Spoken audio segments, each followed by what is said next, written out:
Hello and welcome to this Affinity Photo tutorial, and this is a beginner's guide part 4A.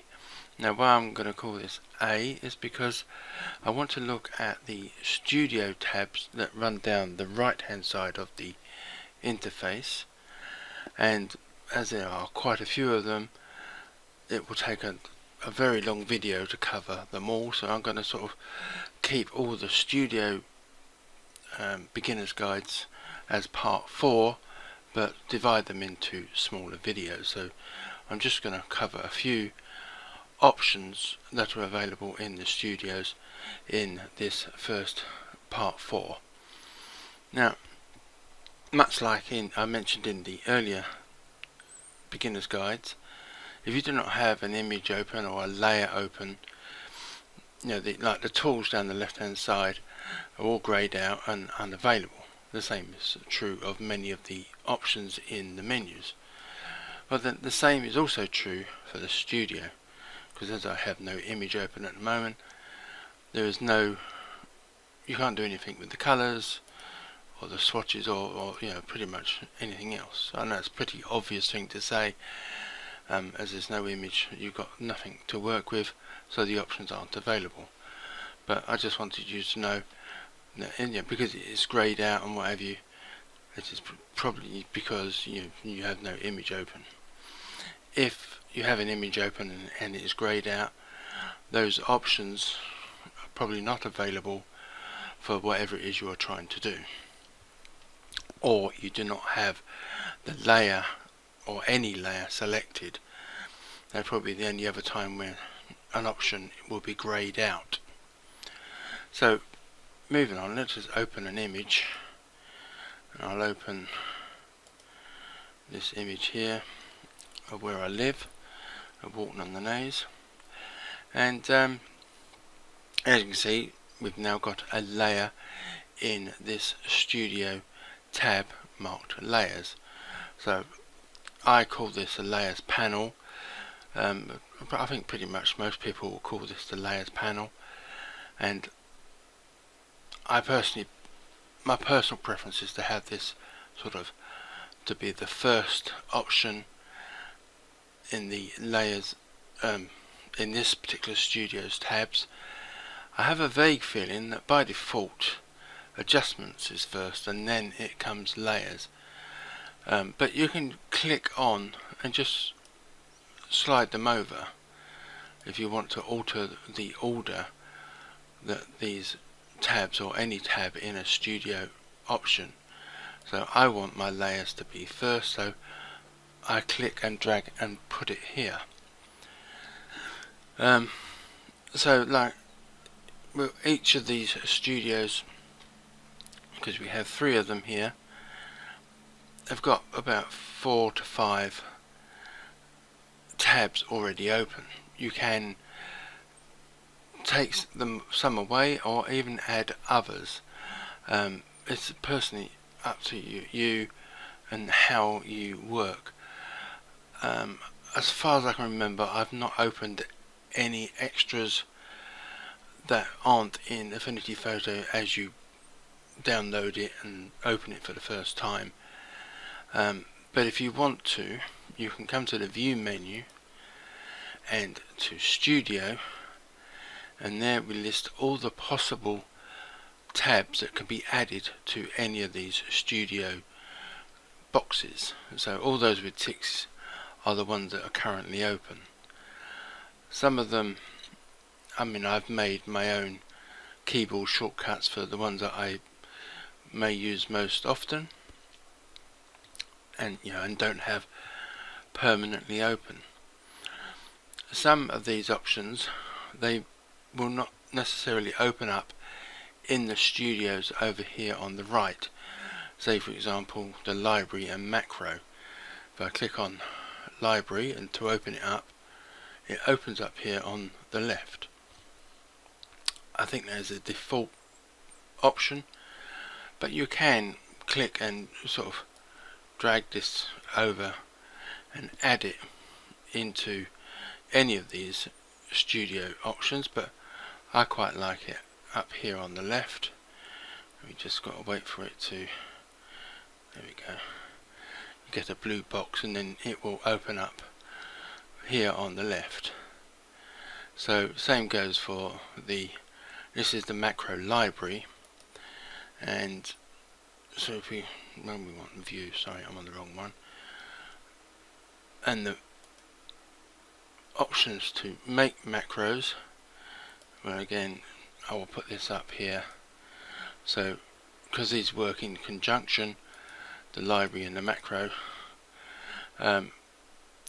so that is how some may open up on the left and some will open up as extra tabs within one of these studio boxes.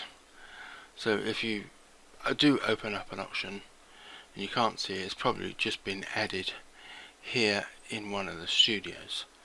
So let me just turn those off because I don't really need the library or the macro option.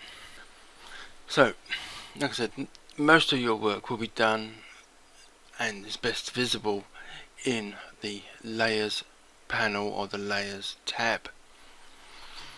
Probably the next one you will use most after that would be adjustments and effects, which is why I've got mine in that order. Similarly up here we've got the colours, swatches and brushes, and personally that is the order I prefer them in, because that's sort of maybe the order that I will use them in. I don't very often use these last four tabs down here. I mainly just keep this on Navigator. So I have made videos in the past about the colours and using colours and what have you, and I will add links to that in the description for this video below. But just a very quick review.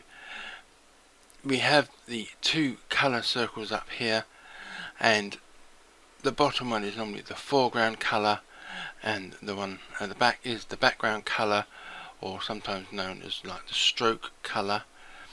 So if you make a rectangle, for example,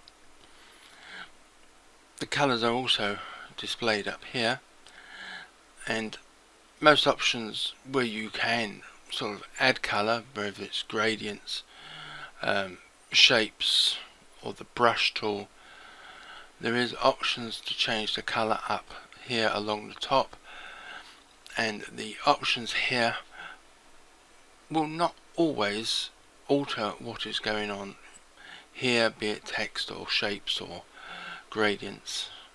In a lot of cases it is relevant, but sometimes it is only in the options up here that you can change colours. So at the moment the fill colour, which is the inside, is white. So if I click on that, I could change it to green, for example. Now the outside edge, which is where the stroke colour would go, is currently set on none. Although the colour is set at black, it is set on none.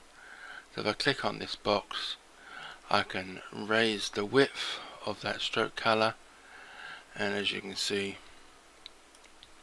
that stroke is now visible. And if I change this to let's go with a red, for example, and as you can see, I've got the green and the red up here, and they are also there as well. So in this case, when it comes to a shape, you can change the colours from this position. So if I double click on this large green circle for the foreground, or in this case fill, I can change the colour, say for example to a blue. So you can change the colour of the fill or foreground or the stroke or background colours from up here in the bar that runs along the top, or from this point up here. You do also have the colour picker icon. This is also, we did mention this in the earlier video, it is also over here, but there is one up here, and you can just click and hold down the left mouse button on that icon and drag out and select a colour from the image, or even outside the image. You can pick a colour from sort of pretty much anywhere that is visible. So let's go for the pinky colour from the logo for Affinity Photo, and it will put that colour in this little dot here, and if you click on that, that will make the selected colour the colour that is in the foreground colour or the fill colour. But like I said, there's a more detailed explanation of this in the video that I've linked in the description.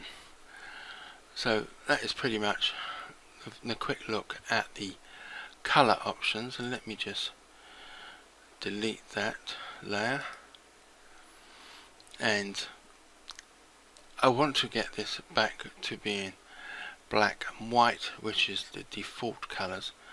Now there is a way of doing this. I have set up a keyboard shortcut, and I've set it up to be Alt and X, and it will change this back to black and white.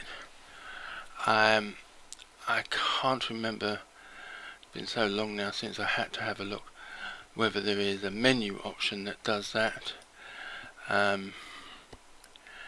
but what I've done is I come to the edit menu, preferences, and keyboard shortcuts, and I found where that option is. I must admit I can't remember where it is at the moment, but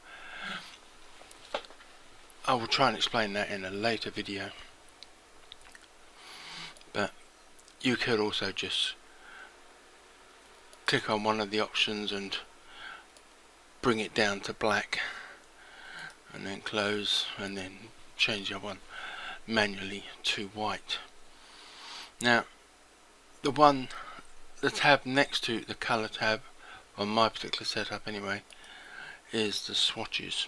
Again, I've added a link to a video which I made previously about using swatches, but again, if I make this rectangular box here, let me get rid of the stroke, have that on none. If I want to change the sort of the fill colour to a colour that I know what you want it to be, say for example in a company logo, if you have a company colour that you want to use, say for example a red, you can use swatches to select the colours that you want to use, and if you know the colour, you can get that colour every time by using a swatch. Now Affinity Photo does come with a few swatches. I think it's these first three options: greys, colours and gradients. If I select the gradient one, for example, it will make that a black and white gradient. Now all these other ones are ones I've either made myself or I have downloaded from people's tutorials and other places. And below that we have ones which again I believe come as part of Affinity Photo. So you have the Pantone colours, so you have the yellow, magenta, cyan and black, and then other options and shades of those four colours. So these will be particular Pantone colours. So like I said, you can change the colours using the swatches, or you can use the sampler, can't remember, I've forgotten what it's called, colour picker, that's it. You can use the colour picker, or you can just pick a colour by eye. So they're the sort of main ways of selecting colours, be it for shapes or text or anything else like that. So let me just delete this box now. So that's the first two tabs in this particular studio. And in the studio below that, like we said, we have the layers tab, and next to that we have adjustments. Now adjustments, like it says, will make adjustments to your image. Now there are, I think it's 3 ways to make an adjustment. You can come up to layer menu, new adjustment layer, and then you have all the options here, and there are also some keyboard shortcut options for some of the more popular ones. You can click on this half black and white circle to get the menu again with all the different adjustments that are available, or you can click on the adjustments tab. Now I personally don't use the adjustment tabs that much because I prefer to have the layer panel visible all the time, so I can see what is going on, rather than keep clicking backwards and forwards between the two tabs. So I personally select my adjustments from this menu. Now the only time I really use the adjustments tab itself is if I want to use a preset. Now if you click on the particular option, so let's go with black and white for example, it will open up a selection of presets. Now each adjustment will have their own little presets, and some will just have default, and others will have others that are made by Serif, and in this case here I got some that I've made myself. So let's go with like this Carl 1 for example. That is one that I have made for myself and saved it as a preset. The only way to access the presets is via this tab. You can't do it from the half black and white circle, and you can't do it from the layers menu. So if you have a preset that you want to use, you can only use it from the adjustments tab, which is why I sort of keep it in this studio just so I can use it. And if I come back to the layers menu, as you can see, it has added that adjustment above my original image. So if I can turn that on and off, so all adjustments, when you add them, will make a new layer of that adjustment. So adjustments will always work non-destructively. So let me just delete that for a second, and we'll just have a look at one other. Let's go with gradient map for example. Click on that. We have these different presets for the gradient map. Now I can't remember whether all of these, I think maybe the first 2 or 3 are the ones that came with the program, and all the ones after that are ones that I have made myself, but it's been so long now I can't quite remember which ones I've made and which ones were part of the program. But let's go with nuclear for example. I click on that. That will be the effect of the nuclear. Now let me just come back to the layers tab here. Like I say, you can see the new layer has been placed above and is working non-destructively. Now there are also some other options that you have in the layers panel, which is opacity, which is set at by default at 100%, but you can lower this down so the effect is not so glaringly horrible, for want of a better phrase. So you have some control over just how much an adjustment will affect, and this is the same with all adjustments. You can also change the blend mode, and blend modes is a whole different subject in itself, but it just sort of means that it will affect the images below in a slightly different way depending on what the settings are for the blend mode. Now you cannot alter the settings for the blend mode. They are what they are. Serif has set them, and I'm guessing Serif has pretty much copied Adobe's Photoshop settings for the same options, because the names are all pretty much all the same. Now if I remember correctly, these first few, was it 5 options in the blend modes affect the darker pixels in the image in various different ways, and the next section will affect the lighter pixels in various different ways, and similarly the next section will affect all the mid-tone pixels in various different ways. Underneath this we have some other options which I'm not 100% certain what they are affecting, be it the dark pixels, light pixels, or all pixels at the same time. I really don't know. But it's quite fun to sort of scroll through some of these options just to see what sort of effect a different blend mode will have with an adjustment. So you could work in tandem with having the opacity and the blend mode. So if I lower the opacity of this,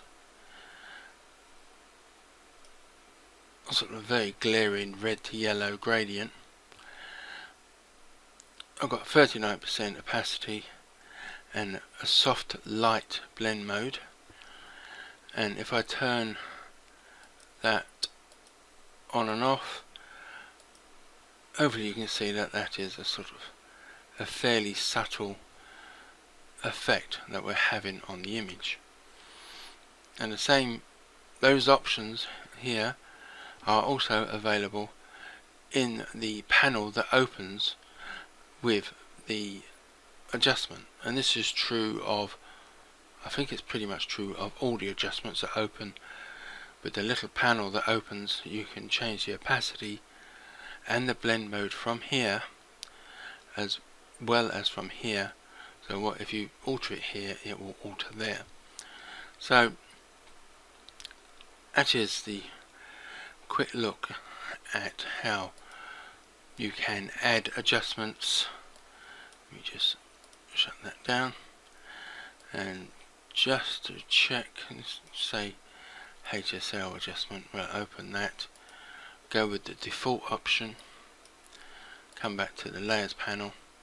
So as you can see down the bottom here, you've got opacity and blend mode. So whatever options changes you make here, and whatever sort of changes you make with the opacity and blend mode, they will be visible and alterable from the layers panel as well. Let me just delete that. So let me delete that as well. So we come back to the start image. Now when it comes to layers, you can, if you add layers above the original image color, image I should say, sorry, those layers that are above that background layer will have an effect on the background layer, and they will also have an effect on any other layer that you may, or image that you may add to this. So let me just open up this layer here, this image here. This is came from pixabay.com, and I've cut out and deleted the background, and I'm going to copy and paste this onto the other image.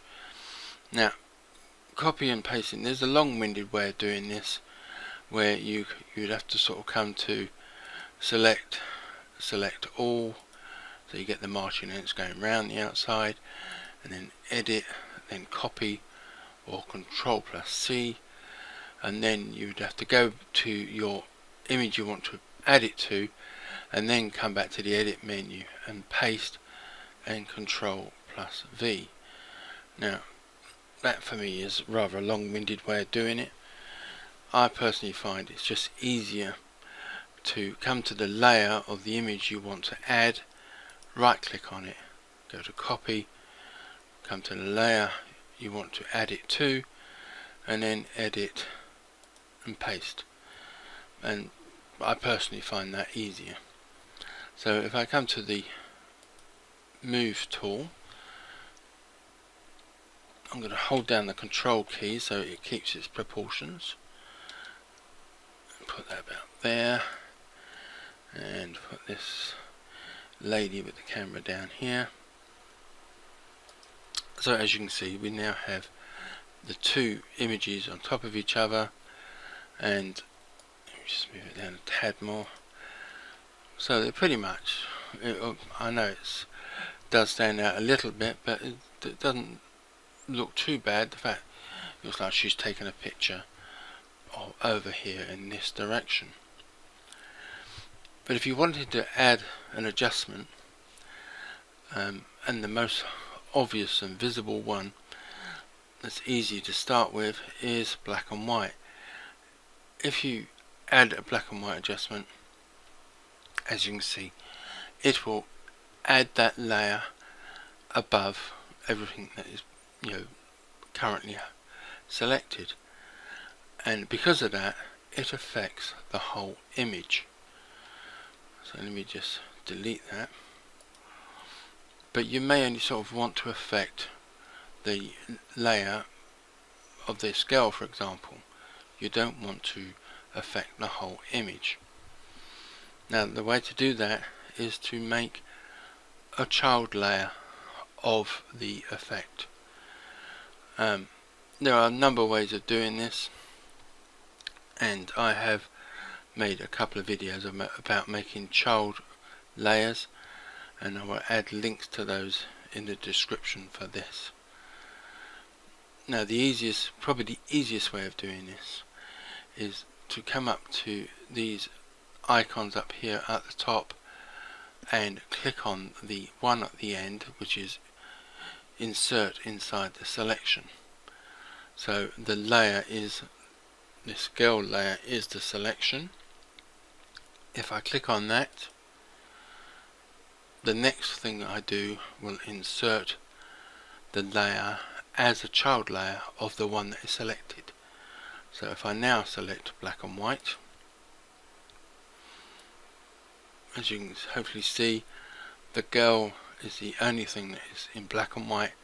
The background is still colour. As you can see, that layer has been added as a child layer of the one that was selected. So let me just delete that a second, come back to this. Now there is also one other way of sort of doing the same thing but slightly differently, and that is to work with groups. Now a group, if you're going to make a lot of sort of different layers, selections of images to make up a composition, it may get a bit confusing as to what adjustment is going with which image. I mean, because say for example I'd put something else here that she has taken a picture of, say like a friend of hers, that would have to be on a different layer, and it may have its own adjustments. So with all these different adjustments and layers floating around, it can get a bit confusing. Now obviously this is a beginner's guide, so you're less likely to be sort of doing that just yet, but just to sort of demonstrate, obviously you can make a child layer like I've just said, but you can also make it a group. So if I right click on this layer and come down to group, it will make a new sort of folder, for want of a better phrase, and if I click on this little arrow, in this folder we have that image. Now you can rename the images, but you can also rename the group by clicking on the name and then just give that a name, so you know that everything in that group has something to do with the girl image. So if I select the actual image within that folder of the girl, and let's rename that girl with camera. So I've selected the girl with camera layer. If I now add the black and white adjustment, that adjustment is above that girl with camera layer, but because it is in the group, it is still only affecting the girl with the camera and not the background. So you can do it two ways. You can either make a child layer of an adjustment and only affect the certain image within your composition, or you can make a group folder and everything that is in that folder will only be affecting the image that is the main image within that folder. I do hope that has made some sense. So I think I'll sort of end that look at the studios there. So we've had a quick look at the color tab, the swatch tab, and the layers tab, and the adjustments tab. Hopefully I've explained it well. So thank you for watching, and goodbye.